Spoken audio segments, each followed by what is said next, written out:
Hello, Sunny Willett's roof cleaning and gutter services. I wanted to take a quick video to say or to show whether I feel that the gutter hedgehog brushes that sit in the guttering are a good idea and less maintenance. So I'll show you what I found so far. It's by no means a small house. I'll just show you the house. So it's by no means small, so it would think that a gutter hedgehog would be a good solution. But I'll show you what I found so far. I had to think how much the customer spent on getting these installed.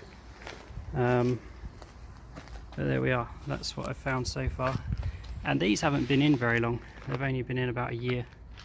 But every single one of them has got stuff growing in it and on it. So clearly it's not doing anything to stop things going into the gutter.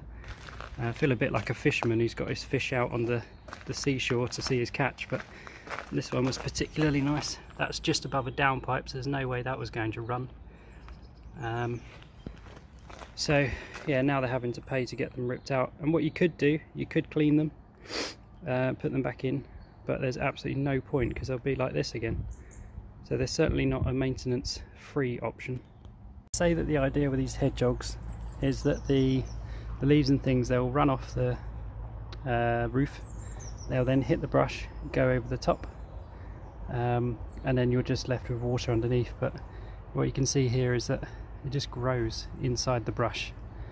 So yeah, this is just one area, but you can see everywhere you look there's moss growing inside the middle of the brush. So they're not a maintenance free solution, that's for sure. You're supposed to take them out and clean them, but the point of putting these in is to not have to worry about your gutters. This is what I pulled out of that last little section, completely blocked, and then here's some others that I've been pulling out. What I'll show you next is what it looks like underneath where I pulled this section out. The particular section where I just pulled out that brush is still left with a good level of gunk. There's no way this guttering was flowing because of the amount that's stuck on the brush. So the idea that it just lets water trickle through underneath is not correct. This is just another example of what's sitting in the gutter underneath the gutter guards. So here, not a huge amount of muck, but enough to block a downpipe. So obviously the gutter guards aren't doing their best work.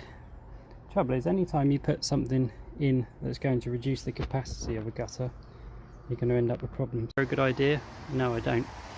So you've got all of that to cart away, but I've still got to clean the inside of the guttering. They're still absolutely full of moss and muck underneath.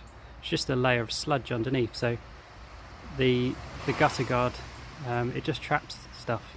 I mean, the big stuff would roll off, yeah, but nothing else will, and so you've still got to empty all the guttering.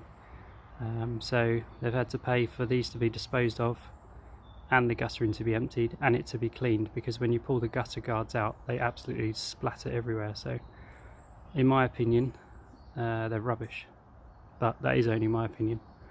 Yeah, I wouldn't buy them. Here's a tip for pulling gutter guards out. I was pulling them from the top, like out of the guttering, but I get absolutely splattered. So here's my my idea, just on a small step ladder. Pull the end cap off if you can. Should just unclip, so that's off. Put that somewhere you're gonna find it again, and then just pull them out from the end. Obviously if it's a long